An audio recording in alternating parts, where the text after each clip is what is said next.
I went because I wanted to see things for myself and hear perspectives that I otherwise would not have heard. Why did you leave the DA? The only thing that might, have some impact on my mental health is especially seeing what I saw. I saw that rubble. I saw flats. I saw those hospitals. I want a South Africa that really finally speaks to human dignity and that doesn't sugarcoat what South Africa could be by accepting inequality. I I want South Africa to be a far more equal country where people have equal opportunities, where people really have equal access, where it's easier for you to afford your day-to-day life, where it's easier for you to live close to where you work, where it's easier for you to get to where you work, and where it's easier for you to raise a family, and where it's easier for you to really live in this country, whether it be if you look at your safety or your services. I find myself wanting a South Africa and desiring a South Africa where life and the human experience itself is less stressful and where it's easier, where this happiness and this heart that South Africans have has the ability to be expressed in a space where there's true freedom, and that we finally realize that dream of a rainbow nation that has equality in it. That's what happens when you grow up with Takalani Sesame, okay? That's when you grow up with Neno and Moshe and all of that. Probably the reason I also speak Setswana was Pitori. I don't know.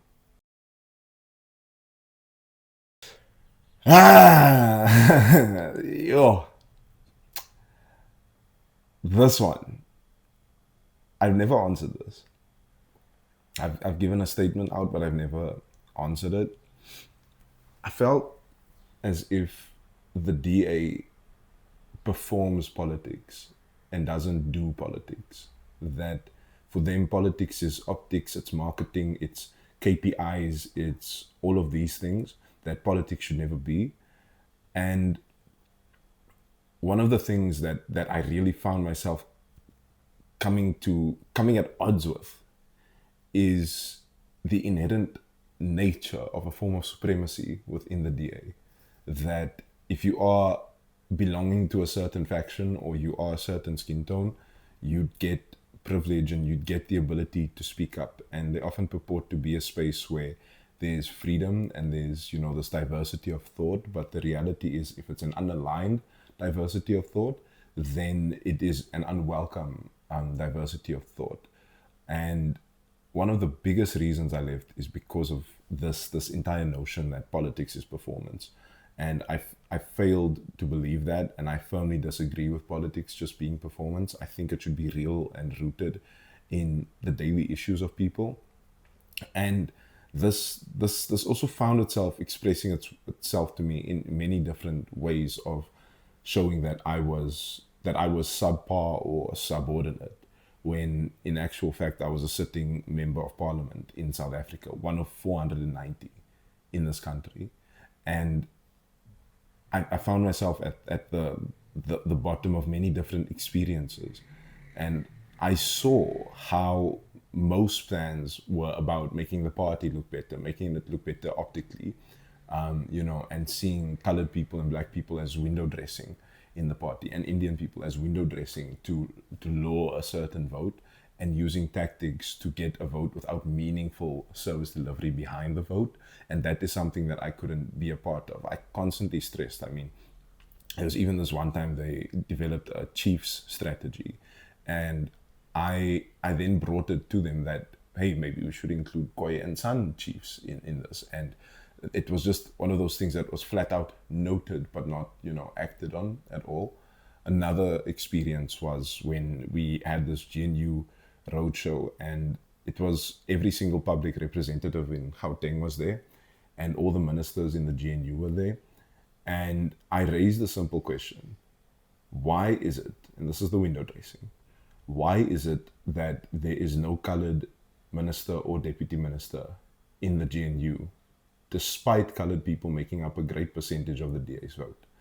And I sit down, and in a hall full of Gauteng's public representatives. I believe there's 600 people there.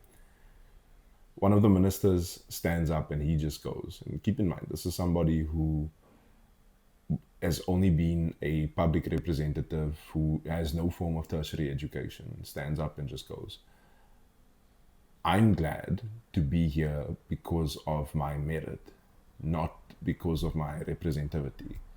And I looked at him, and the crowd erupts. Everybody there goes crazy, right? And they lose their minds. They're like, yeah. And I won't forget him saying representativity, and I just looked at him and I was like, representativity isn't the right word to use in this context. And after that, someone then comes to me, another senior figure in the party comes to me and goes, I understand what it is you are saying. And I was like, okay, what do you understand? He's like, oh, it's a marketing thing, isn't it? I was like, no, it's not a marketing thing. And it just showed me exactly what it is that they think of people of color, and I couldn't find myself being a part of that. I realized that this is one of the most controversial things that I've ever done in my political career. It is one of the things that has caused a lot of backlash, and justifiably so. I understand it. And I went because I wanted to see things for myself and hear perspectives that I otherwise would not have heard. And I found that trip, yes, going there is not a good idea, right? But because of the timing of going there and what has been occurring there, but I found myself with an invaluable experience coming out of that. Having spoken to people that are from Palestine, having spoken to people who are Israeli, and hearing their perspective on what is going on. Equally, on the same day, I won't forget that rubble that I saw, because we went to Kfar, and which is a kibbutz that is 2 kilometers out of Gaza, and we went to Sderot, which is a hill, or it's a town that has a hill where you can see Gaza from, right? And I won't forget, in the same day, seeing what hatred does. In the same day, I saw what anti-Semitism does. In the same day, I saw what genocidal intent looks like and what genocide looks like. Both of which are evil, both of which need to be condemned. And what is strange is that after I went, there was a statement that was released by a group that I had not signed off, that I had not seen before the statement was released. And the EFF also came out saying that I support genocide. The reality is, I do support a free Palestine. The reality is that I do not support genocide. I cannot, in good conscience, support the actions of what is going on there, especially seeing what I saw. I saw that rubble. I saw flats. I saw those hospitals. I saw them on the ground. And I would hear bombs going off. Every 15 minutes, you just hear boof, boof, boof. And that for me is something that I can't marry myself to. I can't marry myself to those intentions. I can't marry myself to those actions because they are wrong. And I find myself sitting at this juncture where my viewpoint on this has been misrepresented so much. I'm somebody who believes in justice. I believe in fairness.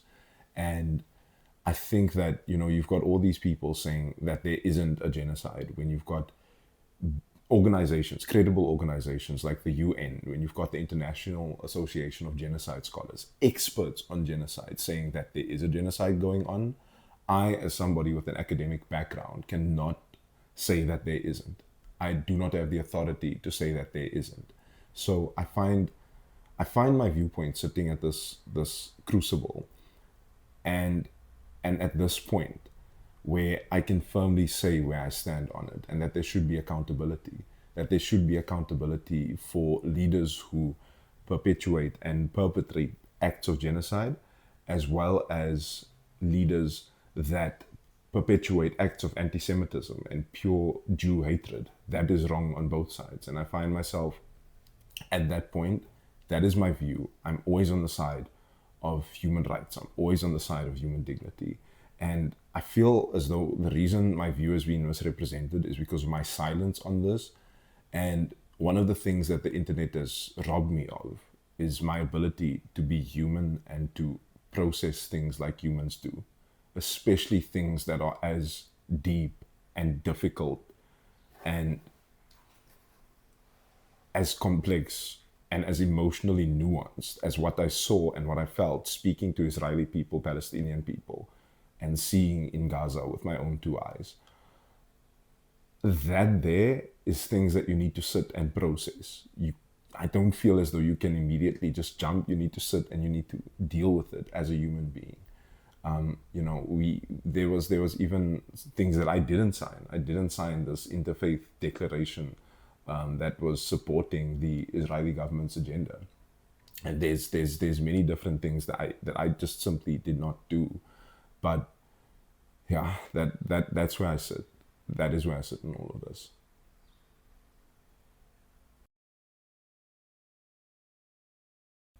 Hey, okay.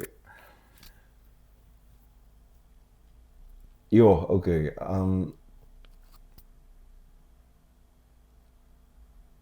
It hasn't been good.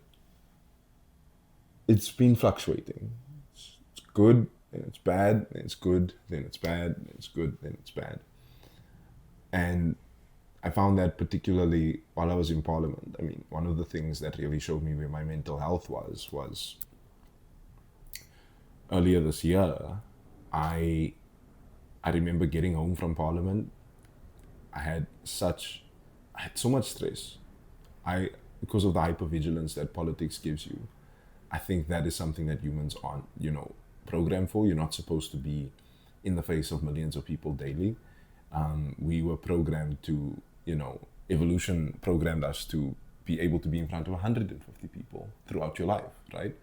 And I found myself sitting with so much stress that I went home one day and I was on the phone and I was watching TikToks on my phone. And I just remember turning to the side. It was like 7 o'clock at night. I turned to the side and I just woke up at 6:30 the next morning. I had literally collapsed in my own bed. That is what this has done to me in some instances. I find myself dealing with a lot less of that now. The only thing that might, have some impact on my mental health is especially when the attacks get to my family. I've seen people wish horrible things on my mother, my father, other family members of mine. And I think that is something that really does take a toll on me because I worry of their safety sometimes. And I've been trying to cope with all of this. But again, I'm just a person. I'm a person like a lot of other people. And I feel at times that I don't get viewed as a person. I get viewed as an object and a myth, as opposed to just being the human being that I really am. And I feel like at times there's this inability to express the human that I am. So, yeah, but it's getting better. My mental health is getting better. What is your message to your fellow South Africans? I love you. I love you a lot. Never lose hope. And I'm very excited to walk this journey with all of you. I'm so excited to make people's lives better, to make their lives easier, to bring joy. And I just want to say, come along for all of this. Come along for the ride. It's going to be a fun one because this may just be something different, something that feels better. So I'm excited. Come with. Ons gaan die ding saam doen. The things will come to shape. But yeah, I'm very excited. And I just say, kom saam.